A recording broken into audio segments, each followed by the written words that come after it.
Hello students, मैं Atul sir class 11th के लिए इंग्लिश ग्रामर से संबंधित कुछ आधारभूत फैक्ट्स लेकर प्रेजेंट हुआ हूँ और उम्मीद है कि आप लोग मेरे वीडियो को शुरू से लेकर बिगिनिंग टू एंड आप शुरू से लेकर के अंत तक देखेंगे ताकि आपको जो मेरे द्वारा पढ़ाया गया इंग्लिश ग्रामर है वो आपको पूरा एंजॉय कर सके, आप लोग इंटरेस्ट ले सकें। पूरा मन लगा के बैठिए, आपको अभी समझ में आ जाएगा। फ्रेंड्स हमें ये समझना है कि इंग्लिश ग्रामर आज के दौर में हर कोई सीखना चाहता है। Everyone wants to learn English grammar nowadays, but before them a lot of problems created. उनके सामने कई सारी परेशानियां है ना, समस्याएं क्रिएट हो जाती हैं और स्टूडेंट्स जो होते हैं वो अनएबल हो जाते हैं समझने में। अब आपके इस प्रॉब्लम को, आपकी जो वीकनेस है उसको स्ट्रॉन्ग कैसे किया जाए, उसको कैसे सॉल्व किया जाए, मैं आज आप लोगों को अपने ऑनलाइन क्लासेस के माध्यम से आप तक पहुंचाने का प्रयास करूंगा। फ्रेंड्स आई इंग्लिश ग्रामर, आज के दौर में इंग्लिश बोलना भी हर कोई चाहता है। Everyone wants to speak English well, but a lot of problems created, बहुत सारी समस्याएं क्रिएट हो जाती हैं और हम लोग डिफीट हो जाते हैं दूसरे के सामने बोलने में। लेकिन मैं आपसे बिल्कुल ये वादा करता हूँ, प्रॉमिस करता हूँ कि आप इंग्लिश ग्रामर बहुत अच्छे से लर्न करेंगे, सीखेंगे और सीखने के साथ साथ along with learning English grammar, your English speaking will be fantastic, बहुत अच्छी हो जाएगी। आइए थोड़ा मन बना के आप बैठिए। तो फॉर क्लास 11, खास करके क्लास 11th के लिए दोस्तों बिल्कुल 10 मिनट के वीडियो में अभी आपको ज्यादा समझाने का प्रयास करूंगा। इंग्लिश ग्रामर स्टार्ट कहां से होती है? जब किसी भी सब्जेक्ट के बेस को जान लेते हैं फ्रेंड्स, तो भी हमको किसी भी प्रकार से उस सब्जेक्ट को समझने में प्रॉब्लम नहीं होती है। बहुत सारी बातें हमारे सामने आती हैं, हम लोग सामने आती हैं और हम लोग इंग्लिश में इंटरेस्ट रखते हुए भी हम लोग इंटरेस्ट नहीं ले पाते हैं। तो ये बहुत बड़ी सारे हमारे आपके सामने बहुत बड़ी समस्याएं हो जाती हैं, लेकिन बस आपका सहयोग चाहिए, साथ चाहिए और मैं आपके साथ बिल्कुल मजबूती, स्ट्रॉन्गनेस के साथ स्टैंड करता हूं। देखिए some basic concept of English grammar, अंग्रेजी व्याकरण की कुछ आधारभूत तत्व, आधारभूत नहीं है ना, तत्व बिल्कुल उसको खेल के तरीके से हम लोग समझते हैं। दोस्तों इंग्लिश ग्रामर शुरू कहां से होती है? आप जानते हो ABCD से। कहां से? ABCD से। ABCD क्या है? ABCD क्या है आप जानते हो कि बिना ABCD के इंग्लिश ग्रामर हम लोग जान ही नहीं सकते हैं। लिटरेचर भी पढ़ना है तो हमें इंग्लिश ग्रामर में इंग्लिश ग्रामर सीखना होता है और एबिस अल्फाबेट्स का हमें ध्यान रखना होता है। तो ऐसी स्थिति में इस situation, in this situation we have to maintain ourselves, हमें अपने आप को मेंटेन करना पड़ता है। आई तो इंग्लिश ग्रामर शुरू होती है अल्फाबेट से। अल्फाबेट्स जिसको आप कहते हो वर्णमाला, क्या कहते हैं? वर्णमाला। वर्णमाला, अब देखो वर्ण अगर अल्फाबेट्स है तो किसी न किसी ने तो जरूर लिखा होगा इसको, तो अगर उसके राइटर के हम लोग जान लेते हैं तो हम लोग जान। वैसे बहुत सारे लड़के जो भी हमारे वीडियोज को देखेंगे, जो हमसे जुड़े हुए हैं, खासकर चाहे वो 6th क्लास हो, चाहे 7th हो, चाहे जो भी क्लास हो, जो जुड़े हुए हैं हमसे, वो जानते जरूर है कि सर बिल्कुल बेस से ही पढ़ाने का प्रयास करते हैं और बस प्रयास ही कर सकते हैं। हर कोई प्रयास करता है, किसी का प्रयास है, तो हम प्रयास कर रहे हैं, सफलता आपको दिलाना है। इंग्लिश ग्रामर शुरू होती है अल्फाबेट से। अल्फाबेट्स को लिखा किसने? मेसो अमेरिकन और सुमेरियन। किसने लिखा? सुमेरियन और मेसो अमेरिकन ने इंग्लिश ग्रामर को लिखा है।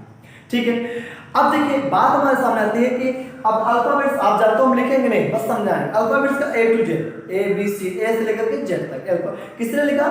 मेसो अमेरिकन और सुमेरियन। ठीक है, अब अल्फाबेट से आप जानते हो कि A से लेकर Z, तो हम जब किसी चीज को लिखते हैं तो कहीं कैपिटल लेटर होता है, कहीं स्मॉल होता है। ठीक है, तो उस 26 लेटर्स होते हैं, तो 26 लेटर्स को डिवाइड किया गया कैपिटल और स्मॉल में।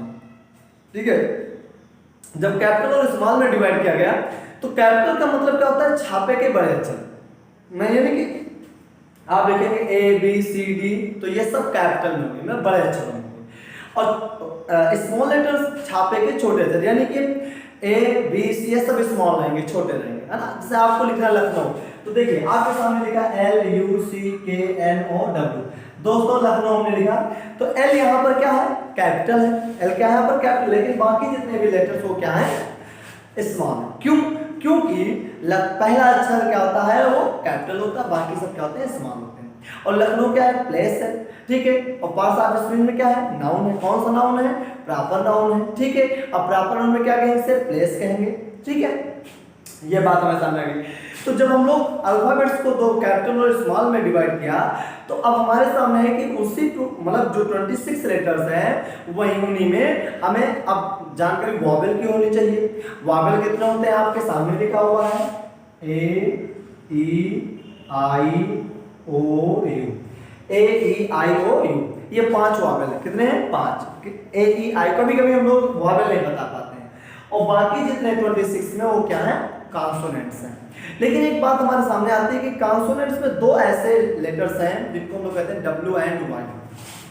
देखिए डब्ल्यू एंड वाई, ये जो डब्ल्यू और वाई है ये क्या है, आपका सेमी वॉवेल है। आपको अगर वे लिखना है, वे डब्ल्यू ए वाई लिखना है, तो वे मीन्स रास्ता होता है, तरीका होता है, ऐसे लिखा होता है। तो यानी कि जब वे डब्ल्यू ए वाई, तो ये जो दो वर्ड हैं, जैसे दे लिखते हो टी एच ई वाई, दे, तो ई वाई है, तो यानी कि इनके साथ कोई ना कोई वॉवेल जरूर रखा है, मतलब पुट रहेगा, लिखा रहेगा।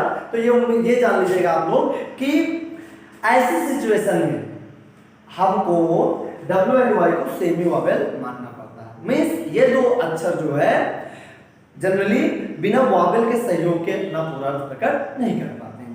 तो यानी कि 26 लेटर्स में ए ई आई ओ यू क्या हो गया, आपका वॉवेल हो गया, डब्ल्यू एंड वाई क्या हो गया, सेमी वॉवेल हो गया।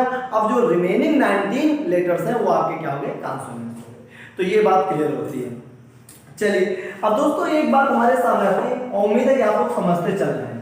अब एक बात हमारे सामने आती है कि जब हम लोगों ने जान लिया कि वॉवेल जान लिया, कैपिटल स्मॉल जान लिया, तो जब इनके इनको जानने के बाद अब इनका प्रयोग करते हैं अक्षरों, क्या करते हैं, शब्दों।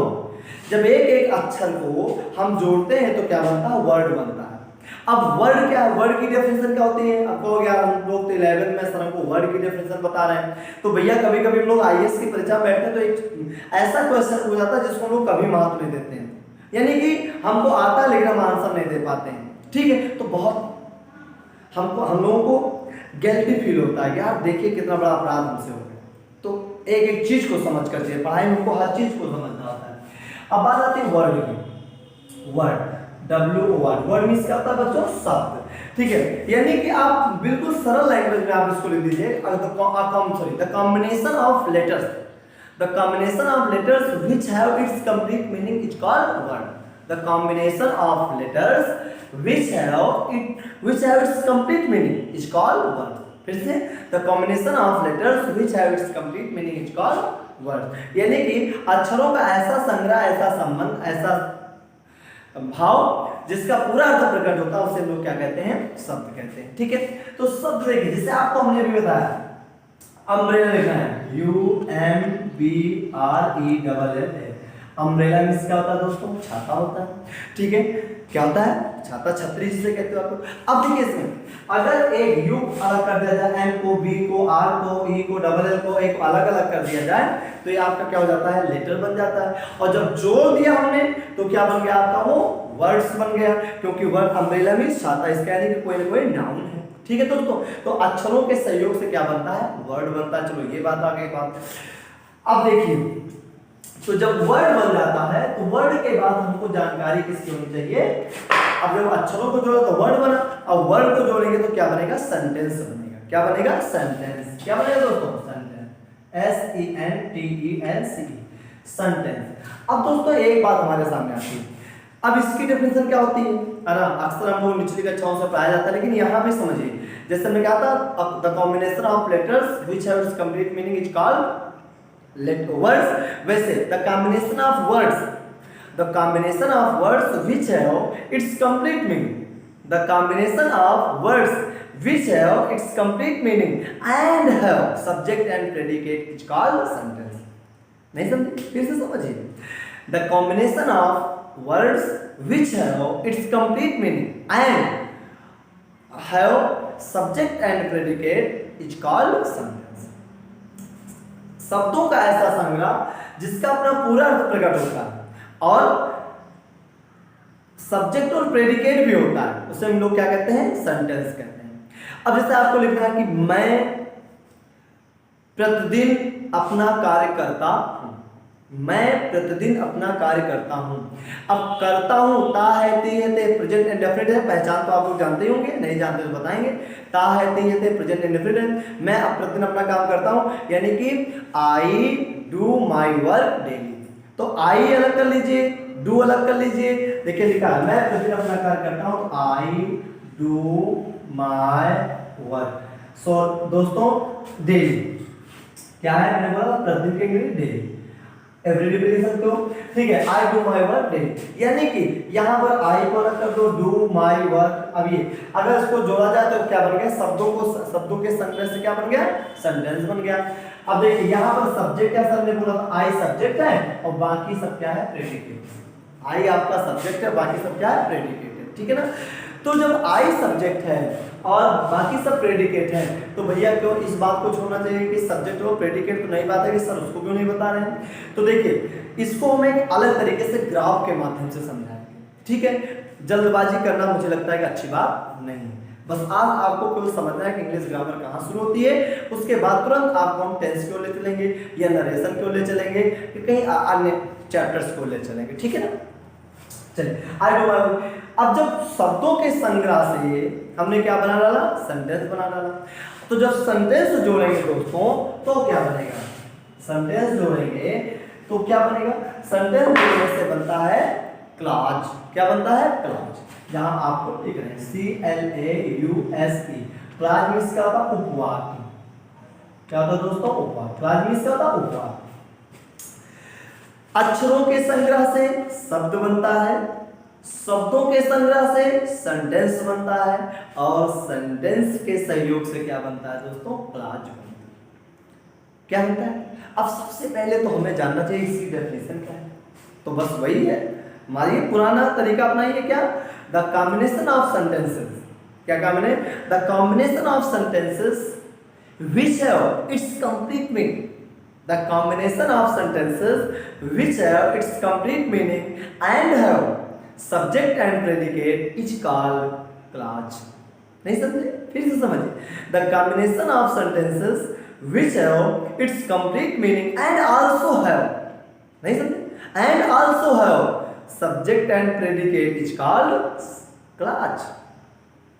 अब फास्टली समझ लीजिएगा, the combination of sentences which have it's complete meaning and also have subject and predicate is called clause. यानी कि वाक्यों के, सेंटेंसेस का ऐसा कॉम्बिनेशन जिसका अपना पूरा अर्थ होता है और साथ ही साथ सब्जेक्ट और प्रेडिकेट भी होता है दोस्तों, उसे हम क्या कहते हैं, क्लॉज। ठीक है, क्लॉज कितनी होती है, 3। Number 1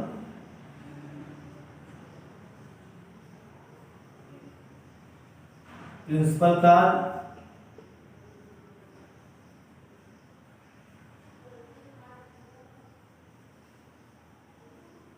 subordinate clause,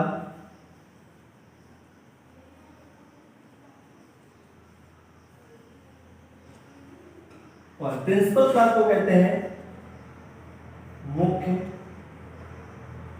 उपवाक्य,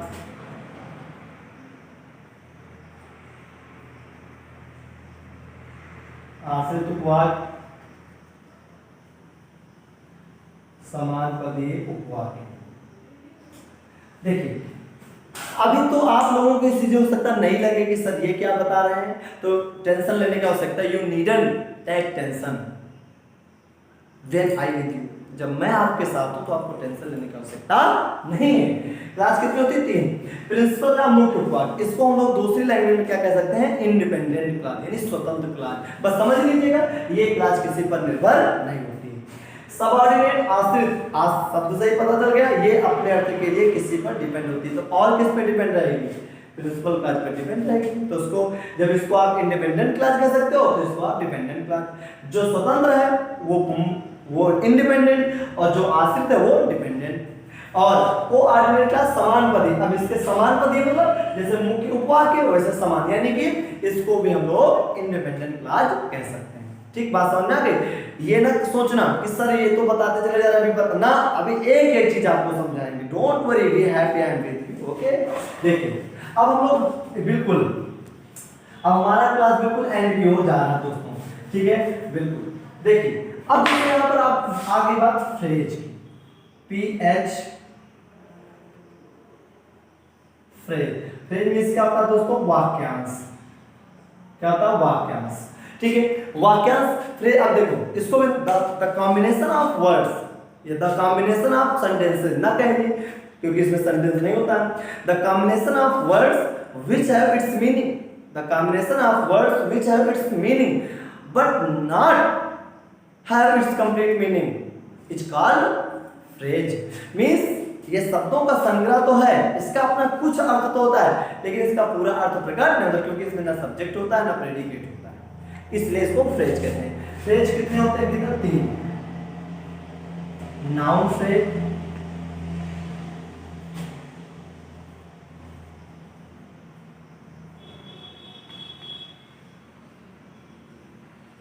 adjective phrase,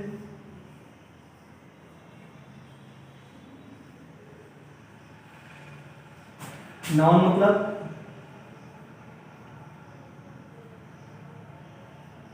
संज्ञा वाक्यांश,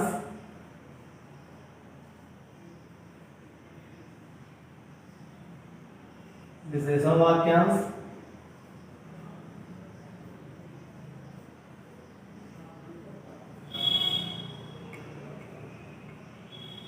क्रिया विशेषण वाक्यांश। ये आपके आइए आपको पूरा इंग्लिश ग्रामर का बेस है। कहाँ से चले थे? Basic concept of English grammar ABCD से हम लोग चले थे दोस्तों, और हम लोग आ गए फ्रेज पर। ठीक है, कल आप लोगों को सेंटेंस का क्या रोल है, फ्रेज का क्या रोल है और क्लास का क्या रोल है, इन सब चीजों के साथ कल मैं आप लोगों के समझ पुनः प्रेजेंट होगा। तब तक के लिए धन्यवाद। आप लोग देखते रहिएगा वीडियो। Good bye.